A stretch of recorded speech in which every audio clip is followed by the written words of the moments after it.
Particular OPD के अंदर आया अपने फादर मदर के साथ, और वो जो है मैंने उससे उसका नाम पूछा तो उसने नाम बताया, अपना क्लास बताया, एंड देन वो मुझे ऑब्जर्व कर रहा था, मतलब मैं क्या कर रहा हूँ, मैं क्यों पूछ रहा हूँ, एंड मैं क्या लिख रहा हूँ। एंड इनफैक्ट मैं बताऊँ सबसे जो डीप ऑब्जर्वेशन मैंने देखा उस पेशेंट के अंदर कि जब मैंने ग्लोब्यूल्स रखा था मेरे सामने, ग्लोब्यूल्स मतलब कि 40 नंबर की ग्लोब्यूल्स होती है जिसे आप लोग मिट्टी गोली कहते हैं, वो जब मैं निकाल के उसको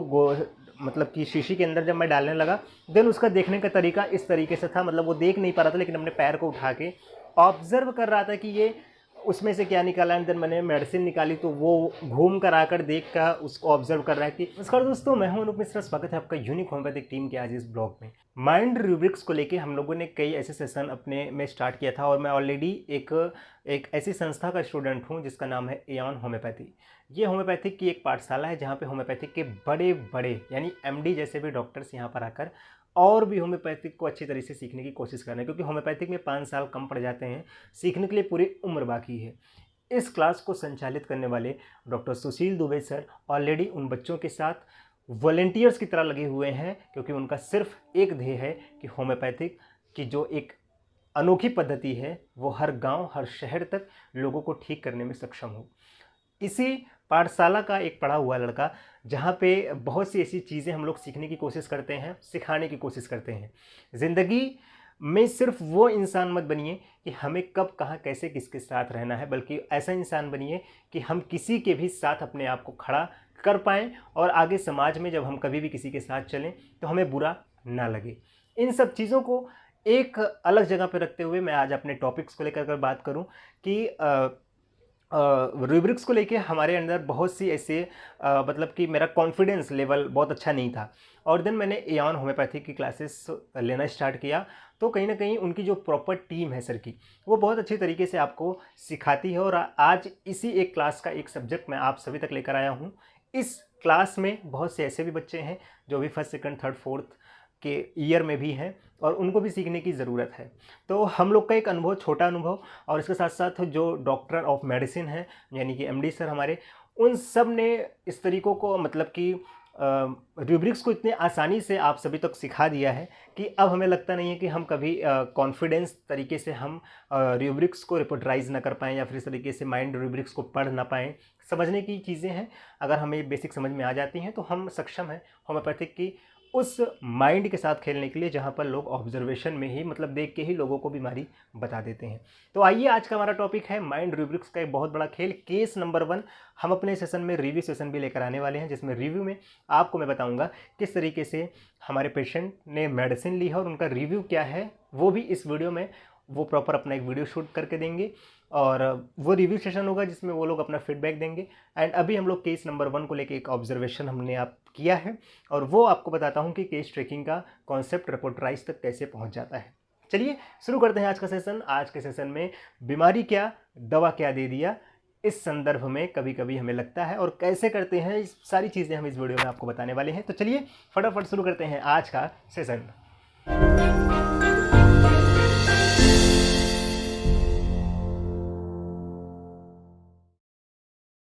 तो चलिए समझ लेते हैं कि आज केस नंबर 1 हमारा है क्या।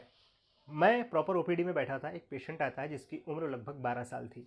उस 12 साल के बच्चे के अंदर एक टेंडेंसी थी जिसको प्रॉब्लम थी ट्यूबरक्लोसिस, यानी आज ट्यूबरक्लोसिस डे भी है, मे बी, हाँ श्योर है, आज ट्यूबरक्लोसिस डे भी है, विश्व क्षय दिवस, जिसे हम ट्यूबरक्लोसिस के लिए हम बहुत से ऐसे लोगों को प्रमोट भी करते हैं जिनको ऐसी चीज़ें हैं, हम उन्हें गांव में जाके कैंपेनिंग भी करते हैं, उन्हें जागरूक करने का कार्यक्रम भी करते हैं। तो आज वो दिवस है, और आज वो पेशेंट भी आया था, तो ये कहीं ना कहीं सोने पे सुहागा जो एक शब्द होता है, वो सब चीज़ें हैं। लेकिन इस केस नंबर 1 को लेके हम आज आपको एक बहुत ही अच्छी तरीके से समझाने वाले हैं कि ये एक ऑब्जर्वेशन कैसा हुआ, और इसमें कितनी टीम के लोगों ने इसमें इस केस को रिकवर करने के लिए हमारी मदद कर रहे हैं। ठीक है, तो सबसे बड़ी जो चीज़ है कि पेशेंट को जब आता है तो वो पेशेंट पर्टिकुलर ओपीडी के अंदर आया अपने फादर मदर के साथ, और वो जो है मैंने उससे उसका नाम पूछा तो उसने नाम बताया, अपना क्लास बताया, एंड देन वो मुझे ऑब्जर्व कर रहा था, मतलब मैं क्या कर रहा हूँ, मैं क्यों पूछ रहा हूँ, एंड मैं क्या लिख रहा हूँ। एंड इनफैक्ट मैं बताऊँ सबसे जो डीप ऑब्जर्वेशन मैंने देखा उस पेशेंट के अंदर कि जब मैंने ग्लोब्यूल्स रखा था मेरे सामने, ग्लोब्यूल्स मतलब कि 40 नंबर की ग्लोब्यूल्स होती है जिसे आप लोग मिट्टी गोली कहते हैं, वो जब मैं निकाल के उसको मतलब कि शीशी के अंदर जब मैं डालने लगा, देन उसका देखने का तरीका इस तरीके से था, मतलब वो देख नहीं पा रहा था लेकिन अपने पैर को उठा के ऑब्जर्व कर रहा था कि ये उसमें से क्या निकाला है। देन मैंने मेडिसिन निकाली तो वो घूम कर आकर देख कर उसको ऑब्जर्व कर रहा है कि, तो इसमें पर्टिकुलर वो मुझे वॉच कर रहा था। और भी पेशेंट थे, मदर थे, फादर थे, उसे कोई मतलब नहीं था, लेकिन वो पर्टिकुलर उसका सारा ऑब्जेक्शन और सॉरी सारा ऑब्जर्वेशन जो है वो मेरे से बिलोंग कर रहा था। तो कहीं ना कहीं इस ऑब्जर्वेशन को हम होम्योपैथिक रूब्रिक्स के तहत कैसे एनालिसिस करते हैं और कैसे रिपोर्टराइज करेंगे और कैसे इसको मेडिसिन हम देते हैं। पेशेंट आपको पता है कि ट्यूबरकुलोसिस का है, ठीक है। अब ट्यूबरकुलोसिस में आप सीधे बोल सकते हैं कि सर ट्यूबरकुलिनम 1M 230 पोटेंसी चलाइए, बढ़िया रिजल्ट दिखेगा। लेकिन जब आप रिपोर्टराइज के सेशन में आते हैं तो कहीं ना कहीं ये सारी चीज़ें बिल्कुल डिफ़र हो जाती हैं। और आपको बता दूं कि मैंने उसको लाइकोपोडियम 200 पावर में चलाया है और उससे बहुत ही अच्छा रिजल्ट देखने को मिला है। मतलब कि सिर्फ एक खुराक में उसको प्रॉपर जो सफोकेशन जैसा उसके लंग्स में फील हो रहा था, उससे 15 से 20 मिनट के अंदर उसको रिजल्ट मिल जाता है। तो कहीं ना कहीं ये चीज़ें कैसे पॉसिबल हुई, तो वो एक कहीं ना कहीं बहुत बड़ा रोल होता है ट्यूबरक्लोसिस में।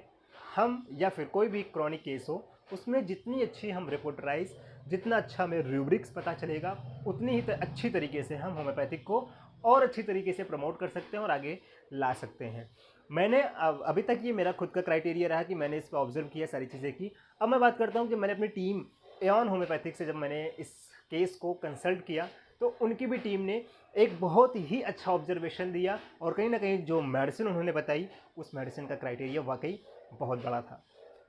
जब मैंने टीम से बात किया तो उनका एक ऑब्जर्वेशन किट निकल कर आता है, वो बोलते हैं कि वर्कफुलनेस का क्राइटेरिया मतलब कि माइंड के अंदर वर्क करने की जो एक टेंडेंसी है उसके अंदर भटकाव नहीं है, ठीक है। पर्टिकुलर अगर वो मुझे वॉच कर रहा है तो उसकी टेंडेंसी जो कार्य करने की है, उसका कंसंट्रेशन लगातार बना हुआ है। इस दौरान रूब्रिक्स की बात अगर आती है तो रूब्रिक्स में हमने कैसे समझा और इसका रूब्रिक्स क्या होता है और इस रूब्रिक्स में हम कौन सी मेडिसिन का चुनाव करते हैं, तो उन सब चीज़ों में जो एक रूब्रिक्स निकल कर आता है वो होता है मूवमेंट इन द विंसिनिटी और every movement of the doctor of everyone. तो यहाँ पे ये क्राइटेरिया कि उसकी जो आसपास की चीज़ें हैं उसको देखने की, समझने की, इसके साथ साथ वो एवरीवन किसी को भी और डॉक्टर को भी देखने के लिए सक्षम है। इस कैटेगरी में 3 मेडिसिन हमारे सीनियर ने भी सजेस्ट किया और इसके साथ साथ वो 3 मेडिसिन मैं आपको डिस्क्रिप्शन में भी दे दे रहा हूँ। एक मेडिसिन जो अभी इस पेशेंट में कंटिन्यू होगी उस मेडिसिन का नाम है फास्फोरस। फास्फोरस के अंदर की टेंडेंसी क्या है, फास्फोरस जो मेडिसिन होती है इसका सबसे अच्छा गुण होता है कि इसे सूखने के लिए बहुत अच्छा वर्क करती है। फ्लूइड हो गया, लंग्स में पानी बन रहा है, लीवर में पानी बन रहा है या फिर एब्सेस की प्रॉब्लम, इसके साथ साथ एक बहुत अच्छा है, मैं थोड़ा सा नाम भूल रहा हूँ, एक डिजीज़ और है जिसमें पेट से लोग पानी निकालते हैं, मैं नाम थोड़ा भूल रहा हूँ दोस्तों। एंड